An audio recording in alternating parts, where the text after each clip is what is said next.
अस्सलाम वालेकुम एवरीवन, कैसे हैं आप? अच्छा, आज मैंने अपना इनबॉक्स ओपन किया तो उसमें बहुत से पेरेंट्स का ये सवाल था कि हमारे बच्चे में टैलेंट है, वो अल्फ़ाबेट जानता है, शेप्स जानता है, कलर्स जानता है एंड सो ऑन, तो हम कहाँ पे अप्लाई करें? तो उसमें ये है कि आप पहले अगर नेशनल लेवल पे अप्लाई करेंगे तो आगे भी रास्ते आसान होते जाएंगे। पाकिस्तान बुक ऑफ रिकॉर्ड एक नेशनल बुक ऑफ रिकॉर्ड है, यहाँ पे आप अप्लाई कर सकते हैं। हर एज ग्रुप का बंदा यहाँ पे अप्लाई कर सकता है। सिर्फ यहाँ पे ये है कि जो बच्चों के लिए है वो दो कैटेगरीज़ हैं, एक है गिफ्टेड और दूसरा है प्री स्कूलर्स। जो गिफ्टेड हैं वो है 1 से लेके 1.5 और जो प्री स्कूलर्स हैं वो 2 से लेके 3.5 साल तक बच्चे शुरू हो जाते हैं।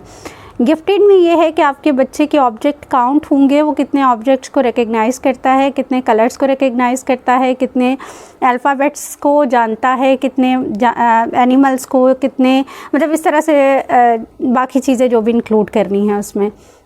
और जो प्री स्कूलर्स हैं उसमें एक जो अच्छी चीज़ ये है कि उसमें ऑब्जेक्ट्स काउंट नहीं होंगे। द रीज़न इज़ कि आपको पता है कि जब एक बच्चा 2.5 साल से ऊपर चला जाता है या 2 साल से ऊपर चला जाता है तो वो वर्बल हो जाता है। वर्बल का ये है कि वो ज़ाहिर है उसके ऑब्जेक्ट, उसकी वोकैबुलरी हर दिन के साथ ज़्यादा होती जाती है। उसकी मिनिमम 200 मैक्सिमम 1000 तक की उसकी वोकैबुलरी होती है।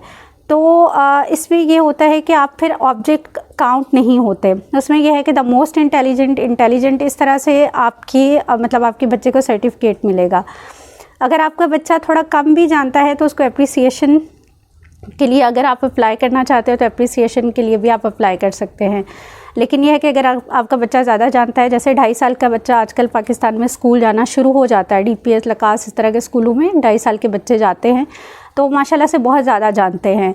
तो उसके लिए आप उनकी जो कैटेगरीज़ हैं, मोस्ट इंटेलिजेंट और उसके बाद मतलब स्मार्ट किड और इस तरह से करके आप उसमें अप्लाई कर सकते हैं।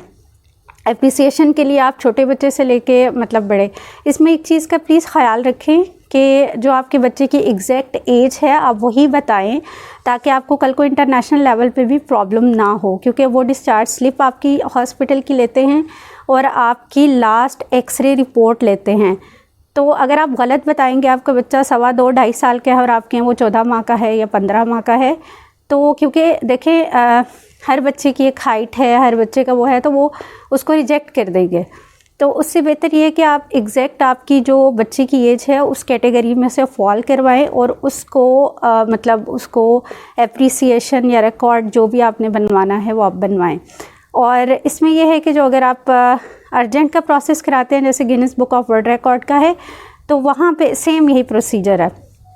अगर आप वो कराएंगे तो आपको कम फीस होगी, और अगर आप अर्जेंट में जाते हैं तो जैसे सारे बुक ऑफ रिकॉर्ड्स के हैं कि आपको अर्जेंट चाहिए तो उसके लिए आपको एक्स्ट्रा पे करना पड़ता है। तो इसी तरह पाकिस्तान बुक ऑफ रिकॉर्ड में भी है, अर्जेंट के लिए फ़ीस और है और डिफरेंट। अब मुझे कोई आइडिया नहीं है क्योंकि ज़ाहिर है डॉलर का रेट फ्लक्चुएट करता है, तो उस लिहाज से फिर बुक ऑफ रिकॉर्ड्स की फ़ीस भी फ्लक्चुएट करती है।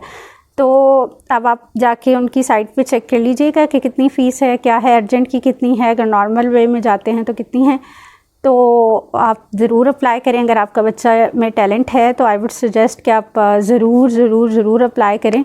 और हमारे पाकिस्तान के लिए मतलब ये बच्चे जो हैं ये एक सरमाया हैं और इनको ज़रूर आगे जाना चाहिए।